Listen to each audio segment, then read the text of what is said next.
UAE-യിൽ ശരാശരി താപനില എന്ന് പറയുന്നത് 50 ഡിഗ്രി സെൽഷ്യസിനും മുകളിലായിരിക്കുന്ന സാഹചര്യത്തിൽ UAE-യുടെ ആരോഗ്യ മന്ത്രാലയം എല്ലാവർക്കുമായി നൽകുന്ന പ്രധാനപ്പെട്ട മുന്നറിയിപ്പ് നിർദ്ദേശങ്ങൾ വന്നിട്ടുണ്ട്.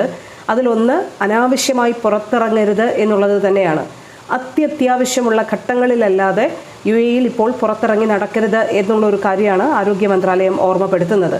ഇനി പുറത്തിറങ്ങേണ്ട ഒരു സാഹചര്യം വന്നു കഴിഞ്ഞാൽ പ്രതിരോധ സംവിധാനങ്ങളെല്ലാം സ്വീകരിച്ചതിന് ശേഷം മാത്രമേ പുറത്തിറങ്ങാവൂ. പ്രത്യേകിച്ച് സൺഗ്ലാസ് ധരിക്കുക, കുട കയ്യിൽ കരുതുക, ധാരാളം വെള്ളം കുടിക്കുക. അത് ദാഹം തോന്നിയാലും ഇല്ലെങ്കിലും ധാരാളം വെള്ളം കുടിക്കുക എന്നുള്ള ഒരു കാര്യം പറയുന്നുണ്ട്. ചൂട് മാത്രമല്ല, അന്തരീക്ഷത്തിൽ വലിയ രീതിയിലുള്ള പൊടി നിറഞ്ഞ ഒരു സാഹചര്യം കൂടിയുണ്ട്.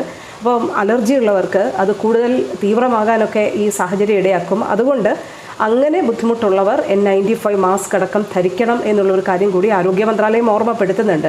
ആസ്മയെ പോലെയുള്ള രോഗങ്ങളൊക്കെ ഉള്ളവർ ഇൻഹേലർ നിർബന്ധമായും കയ്യിൽ കരുതണം.